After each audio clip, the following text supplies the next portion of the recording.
Hey, and now welcome back to another edition of Post to Post. We are live on YouTube. We are coming to you from two different locations. We're like WrestleMania 2. Coming to you live from Evansville, Indiana. Let me fix my camera shot here. And also from Viperville, PA. Welcome to, I didn't fix that at all. Either, well, we'll have to deal with this.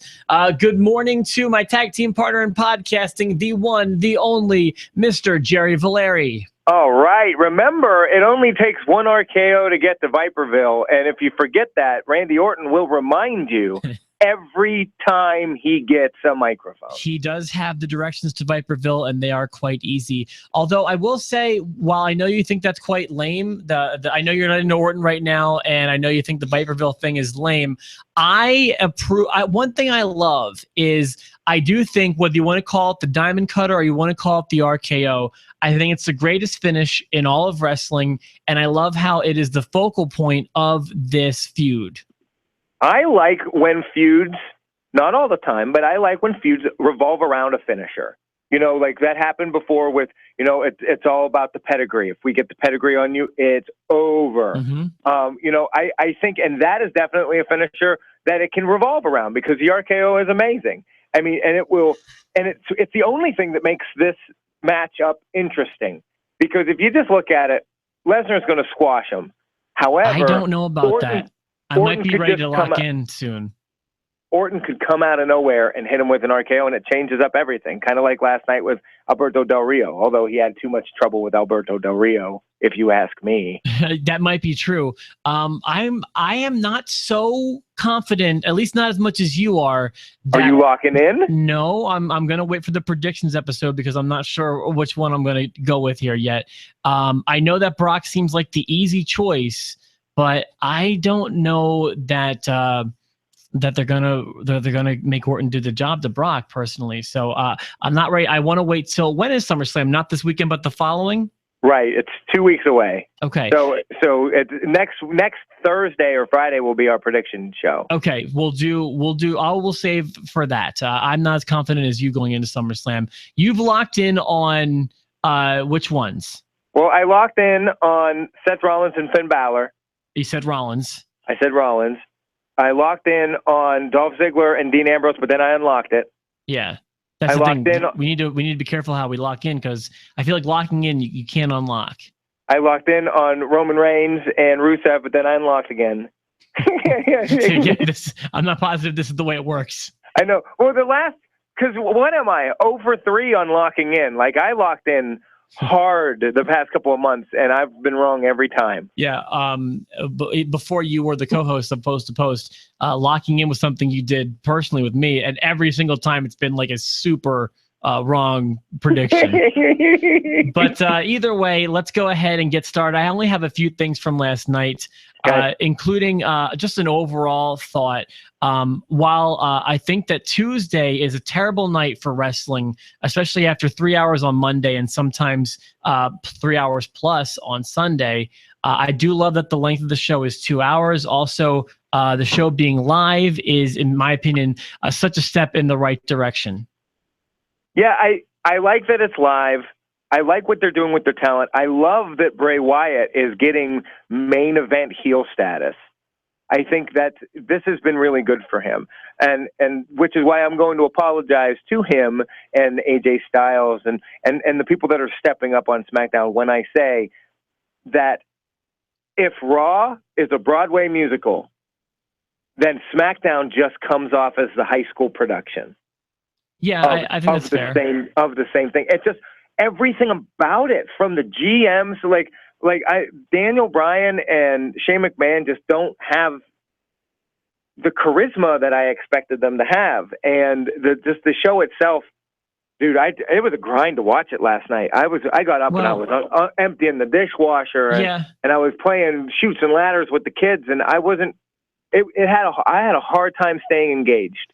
At least it's not 3 hours. I will say that it was better than the draft. It was not as good as last week's episode, but I still think we're going in the right direction. I'm not writing it off yet, as I was prepared to do after the draft. So you mentioned Bray Wyatt, and he's my first note about the show. Even though he keeps losing, and in big profile matches, I feel like Bray Wyatt is actually going to be a success story from the brand extension when everything is said and done. What do you think? I'm locking in that he's going to be WWE champion before the Royal Rumble. Okay, that's a big thing, and it's not out of the question. I mean, he's very, very involved in the main event picture and the championship picture on SmackDown.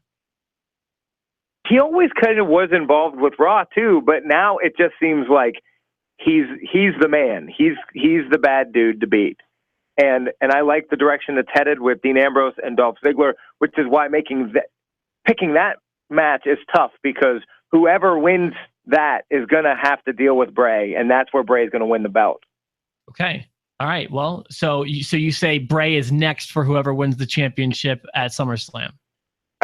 Doesn't it seem like they're walking us down that path? I think so too. I think that's absolutely the way they're going with that, which is fine, and that makes sense to have somebody on deck for when that championship is determined at SummerSlam.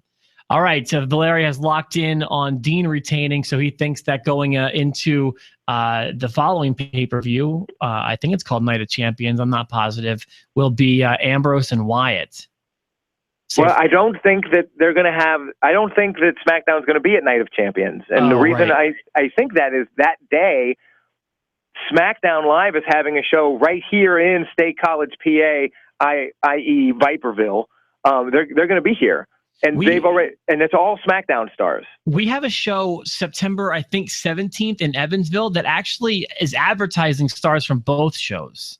Ours is September 25th, and the main event is Randy Orton and Bray Wyatt, which is weird because the next match I think should be the main event. It's a triple threat between John Cena, AJ Styles, and Dean Ambrose for the WWE Championship. And then they also promoted Becky Lynch and the American Alpha. It says the WWE Championship when promoting that triple threat match? Yes, there's a picture of the belt and then all three dudes on the ad. Huh. Well, that's certainly making it seem like Ambrose is going to win, but who knows? Those cards are subject to change. I thought that let me shout out. Yeah, especially since before the draft, they advertised that Kevin Owens was coming. Yeah, well, it's all Raw stars, and then they mention Becky Lynch and Natalya going to be there. So I'm not sure.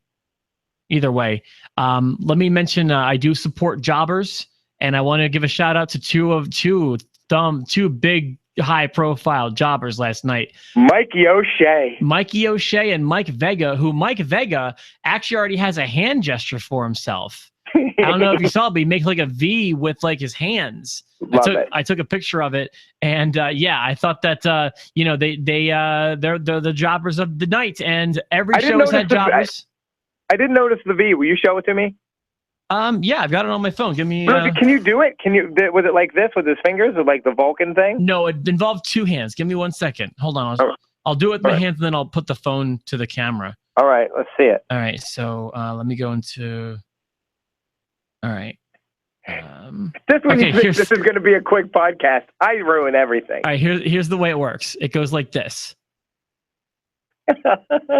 And I'll show you. Do you want to give it a shot before I show you what it? Yeah, let me give it a shot here. This means we support Mike Vega. Is that good? Is that looking good? Yeah, higher but you'd be cut off from the camera if you put it too high. Perfect. Here's if hopefully it'll pick up. I don't know for sure, but here's kind of what it if you can see. Okay, all right. Oh, it's kind of like an X-Pac thing looking. But they're not crossed. It's like their wrists aren't crossed like an X. Got it. I like Mikey O'Shea because that dude does not miss a meal. No, and he's all smiles if you can see but things quickly he quickly became all frowns once American Alpha got their hands on him. What did you think about that impromptu lumberjack match? I was cool with it. I think American Alpha has a big future, and I think that the jobbers got some serious exposure last night. I love it. But it was tough because, so you have the two super jobbers, but then Ascension comes out, and they're jobbers to me. They're not much higher than Vega and O'Shea. And then Vaudevillains, and I was like, oh, we're taking baby steps here. And then you have what's their tag team called? The Bros? Hype Brothers? The Hype Bros. and then they did mention. Did you hear that little mention that there's going to be a tag championship on SmackDown Live? All I kept hearing was teasing, but I mean, just teasing makes it kind of official, doesn't it? Yeah, I think it's going to happen. But if that's the pool of talent, then American Alpha will be champion. That's a mistake. But they're not going to have a lot of. Okay, not the mistake is not separating the brands. As far as the tag team should be on one show, just like cruiserweights are on one show, and they should throw all the women on one show. I agree completely. And then at some point, give the cruiserweights to somebody after the CWC. I actually think the cruiserweights should go over to SmackDown. As much as I'd like to see them on Raw, I think that SmackDown would benefit from having that. I think so too. I think that's a great idea. Why we're not booking this crap is beyond me. Okay, I thought that Miz had a unique promo with Maurice where they were kind of just like making out all over the table in front of Renee Young. I just thought, like, when have I ever seen a promo like that in the history of wrestling? I haven't. No, I like Miz more than I think that I should. I agree. He should be annoying, but I just like it. I like the Miz. He's very underrated because he's great in the ring. He cuts great promos, and it's funny when he's calling this title run the never-ending title run or whatever. Right. I think that's awesome. And Maurice is legit gorgeous. She's very pretty. She's very good looking. I said that, and I want to know if you agree with me here, because this one could be a point of contention. I actually think that the Eva stuff with her chickening out of every match is actually kind of good. I like it. I like the unique way that they're doing it. I like her entrance. They're highlighting the only thing about Eva Marie that is worth looking at or dealing with, and she is a diva, so treat her as such. She comes out, she doesn't talk, she looks super great, she opens up her coat and like, holy for holies, look at those things. They might as well call her Sable, you know, because it's what she is. But I like that. And Becky Lynch can't get her hands on her, and at some point they'll wrestle. And I mean, who wants to see them wrestle? Honestly, we can see that anytime. Exactly. You know, so I think make it a little different, make it a little unique. Focus on her strong points. Her strong points is not her talking. It's not her wrestling. It's her ability to be A, pretty, and B, hot. And that's what they're focusing on. So good for them. Right. So she's also super pretty. Yeah, I think she might be the best looking diva on the roster, if you want my honest opinion. She does okay. Yeah, that's what I think. Whenever I watch Total Divas, which I'm like 2 seasons behind on, but we do watch it at home, and I think every time she's on there, I'm like, she's better looking than the Bellas, I feel like. Yeah, she definitely is. The Bellas, at least Nikki Bella, benefits greatly from good lighting and makeup. Yeah. All right, so then my last note, I don't have anything about the main event. I don't have anything about the only other note I have is about Heath Slater. And this may also be an opposing viewpoint, but I actually think this is turning into a legit gimmick for him. I'm turning the corner on this gimmick. I don't know if I'm turning the corner on this gimmick, but it has me rooting for Heath Slater. Like, I think he's a legit talent. He's great. I don't agree with that part. In fact, here's what I want. When he talks, I think he's great on the mic. I don't, but I think this character is great. I'm actually rooting against him. I like to see which ways they can keep denying him a contract. But the comedy last night he was offering with the above ground pool and the changing number of kids, that was legit pretty funny in the world of wrestling. That was funny. That had me laugh, and I made a note because JBL, give credit where credit is due, he made me laugh when Randy Orton and Alberto Del Rio were fighting, and Orton comes out of the ring and starts ripping up the table, and he's going to put Alberto through the table, and they're teasing it. JBL was really quick, but he was like, we need to get a Spanish announce table. I didn't catch that. That made me laugh. But you're right when you say David Otunga is sticking out like a sore thumb on commentary. Oh, he is. This is me when David Otunga's talking. They did it again going into a break. At least that first break, if I'm not mistaken, they had Otunga hype what's coming up next, and he just can't do it. It's not that hard.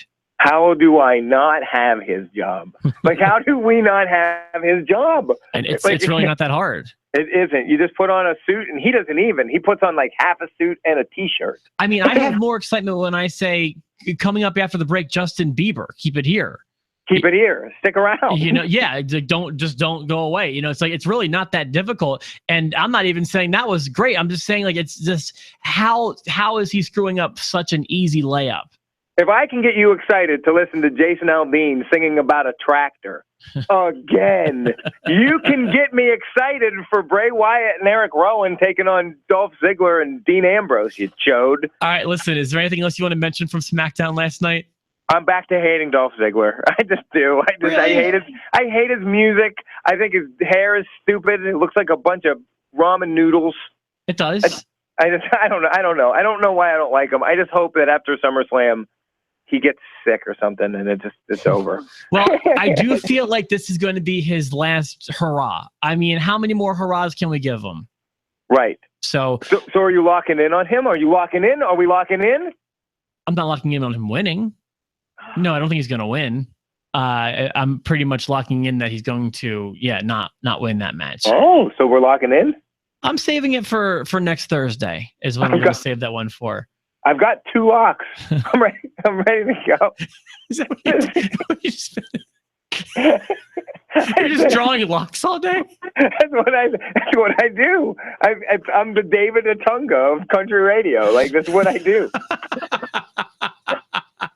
Well, let me tell you, I also got a lot of positive feedback from our dancing towards the end of the show. So I'm going to go ahead and play the outro here and just let you know that I appreciate you coming on. I love being able to do this with you. Thank you from the bottom of my heart for giving me your time twice a week. And we'll have another episode for you on Tuesday. We'll talk about Monday's Raw. And then on Thursday, I don't know, it might be our first 3-show week next week. It depends if SmackDown gives us stuff to talk about, but we'll make our predictions later on next week as well. So you ready for your first predictions episode? I think so. I've locked in on half of the matches, so I feel like I've spoiled a bunch, but I'm ready. Okay, well, either way, I appreciate it, and we will sign off for today. Thank you for watching. We'll be back again on Tuesday for myself, The Rob, and my tag team partner, Jerry Valeri from State College, Pennsylvania. Thank you so much, and we'll be back again with another episode of Post to Post. Bye-bye.